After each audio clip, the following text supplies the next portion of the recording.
वैसा ही हो रहा है। ग्रैंड प्रिस्ट उन दोनों बच्चों को शिप से बाहर निकालते हैं और जेनोसामा उन दोनों के साथ खेलने लगते हैं। जेनोसामा सोचते हैं कि इन दोनों बच्चों का क्या नाम रखा जाए। इन दोनों बच्चों में से जिसकी ताकत कम होती है, जेनोसामा उसका नाम गोकू रख देते हैं, और दूसरे बच्चे के जिसकी पावर लेवल बहुत ज्यादा होती है, उसका नाम वो ब्रोली रख देते हैं। जेनोसामा धीरे धीरे ये ऑब्जर्व करते हैं कि इन दोनों में से किसी एक बच्चे को ट्रेनिंग करने की बहुत इच्छा रहती है, उसे ट्रेनिंग करने में मजा आता है, उसका नाम गोकू रहता है। और दूसरा जिसके पास ताकत बहुत बेशुमार और भरपूर रहती है, लेकिन उसे ट्रेनिंग करने का बिल्कुल भी मन नहीं करता, वो हमेशा ट्रेनिंग से दूर भागता रहता है। जेनोसामा सोचते हैं इसे अपनी ताकत कंट्रोल करनी है तो इसे ट्रेनिंग करना जरूरी होगा, नहीं तो ये अपना आपा खो देगा और ये बेकाबू हो जाएगा। और दूसरी तरफ ब्रोली वहाँ उसे ट्रेनिंग करने की बिल्कुल भी इच्छा नहीं रहती है। ग्रैंड प्रिस्ट ब्रोली के बारे में ये सारी बातें नोटिस कर रहे होते हैं। उन्हें पता चलता है कि ब्रोली के एज के मुताबिक उसके पास उसकी शक्ति बहुत ज्यादा है। ग्रैंड प्रिस्ट सोचते हैं ये जिस प्लेनेट से आया है मुझे वहाँ पर जाकर देखना चाहिए, इसके पास इतनी ज्यादा शक्ति कहाँ से आई है। फिर ग्रैंड प्रिस्ट यूनिवर्स में ट्रैवल करके वेजिटा प्लेनेट की जगह पर जाते हैं और वहाँ पहुँचने के बाद ग्रैंड प्रिस्ट शॉक रह जाते हैं। वो देखते हैं वेजिटा प्लेनेट यहाँ है नहीं। वो चिल्लाते हैं प्लेनेट वेजिटा ये डिस्ट्रॉय हो चुका है, पर कैसे, किसने किया ये। उसके बाद ग्रैंड प्रिस्ट सोचने लगते हैं प्लेनेट वेजिटा के बारे में। प्लेनेट वेजिटा इतनी आसानी से कैसे जा सकता है, उसे किसने तबाह किया।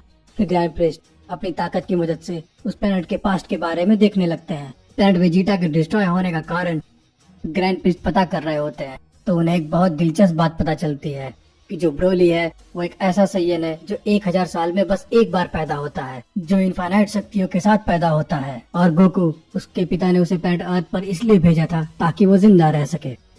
इतना सब प्लेनेट वेजिटा के बारे में जानने के बाद ग्रैंड प्रिस्ट वापस आ जाते हैं। ऐसी घटना के बारे में सोचकर ग्रैंड प्रिस्ट एक फैसला लेते हैं कि गोकू और ब्रोली को वो सारी बातें कभी नहीं बताएंगे। ब्रोली की पावर लेवल को देखते हुए ग्रैंड प्रिस्ट सोचते हैं कि गोकू को कुछ बताना चाहिए, और ग्रैंड प्रिस्ट गोकू से कहते हैं गोकू अगर तुम्हें ब्रोली जितना ताकतवर बनना है तो तुम्हें और भी ज्यादा ट्रेनिंग करना होगा। गोकू ये सुनकर बहुत एक्साइटेड हो जाता है। फिर गोकू कहता है ठीक है ग्रैंड प्रिस्ट, मैं और भी ज्यादा ट्रेनिंग करूंगा। ये सारी बातें ब्रोली सुन रहा होता है। ब्रोली इन सभी बातों को इग्नोर कर देता है। दोनों एक दूसरे के साथ रहने के कारण दोनों सैयन आपस में एक दूसरे से बहुत अच्छे से घुल मिल जाते हैं। 1 साल तक गोकू ग्रैंड प्रिस्ट के साथ अच्छे से ट्रेनिंग करता है और अपनी पावर लेवल ब्रोली के बराबर लाने की कोशिश करता है। और दूसरी तरफ ब्रोली कहता है ये सब फिजूल की चीजें हैं। सुपर सैयन गॉड लेवल तक गोकू के पहुंच जाने से जेनोसामा बहुत खुश हो जाते हैं और वो कहते हैं वाह गोकू, तुमने सुपर सैयन गॉड लेवल हासिल कर लिया, बहुत अच्छे, तुम्हारी ट्रेनिंग काम कर गई, तुम बहुत मेहनती हो। और दूसरी तरफ वो ब्रोली है जो बिल्कुल भी ट्रेनिंग करना नहीं चाहता है। ग्रैंड प्रिस्ट और जेनोसामा दोनों चाहते तो थे कि वो भी ब्रोली की ताकत देखे, उसके अंदर कितनी असीम शक्तियां हैं, लेकिन ब्रोली गोकू के साथ ट्रेनिंग न करने के कारण वो उसकी ताकत कभी देख नहीं पाते हैं। तभी ग्रैंड प्रिस्ट को एक आइडिया आता है। ग्रैंड प्रिस्ट सोचते हैं क्यों न ब्रोली को मैं प्लेनेट वेजिटा के बारे में बताऊं। उसका प्लेनेट अब नहीं रहा, वो डिस्ट्रॉय हो चुका है और उसे किसने तबाह किया इसके बारे में उन्हें भी नहीं पता। ग्रैंड प्रिस्ट सोचते हैं ये बहुत अच्छा आइडिया रहेगा, और फिर वो ब्रोली से कहते हैं ब्रोली मुझे तुमसे कुछ बात करनी है। ब्रोली कहता है बोलिए ग्रैंड प्रिस्ट। ग्रैंड प्रिस्ट बताते हैं ब्रोली मैं कुछ समय बाद तुम्हारे प्लेनेट पर गया था और मुझे पता चला तुम्हारा प्लेनेट वहाँ नहीं है, वो डिस्ट्रॉय हो चुका है। ये सुनकर ब्रोली को बहुत जोर का झटका लगता है। मेरा घर, ऐसा नहीं हो सकता। यही तो मैं चाहता था ब्रोली। ये सारी बातें सुनकर ब्रोली को बहुत ज्यादा गुस्सा आने लगता है। उसके गुस्से से पूरा पैलेस हिलने लगता है। ब्रोली अपना पूरा आपा खो देता है।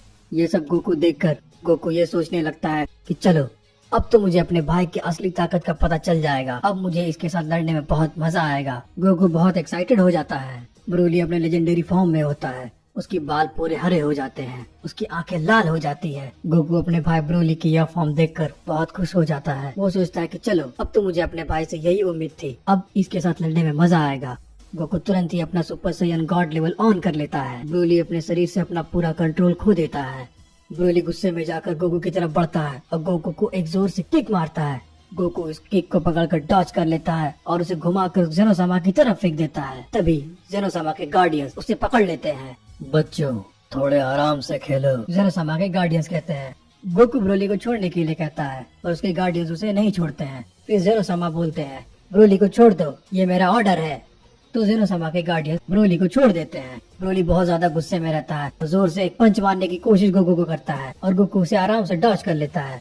और ब्रोली से कहता है, ये सब ट्रेनिंग न करने का नतीजा है मेरे भाई। अगर तुम अच्छे से ट्रेनिंग करते तब तुम भी अपनी ताकत को कंट्रोल कर रहे होते। पर ब्रोली बहुत ज्यादा गुस्से में होता है। वो गोकू की बातों को नजरअंदाज करके गोकू पे अटैक करते रहता है। फिर ब्रोली गोकू को एक पंच उसके पेट में बहुत जोर से मारता है और गोकू के मुंह से ब्लड आ जाता है। गोकू कहता है, लेकिन कैसे? ब्रोली की ताकत अचानक से इतनी ज्यादा बढ़ कैसे सकती है?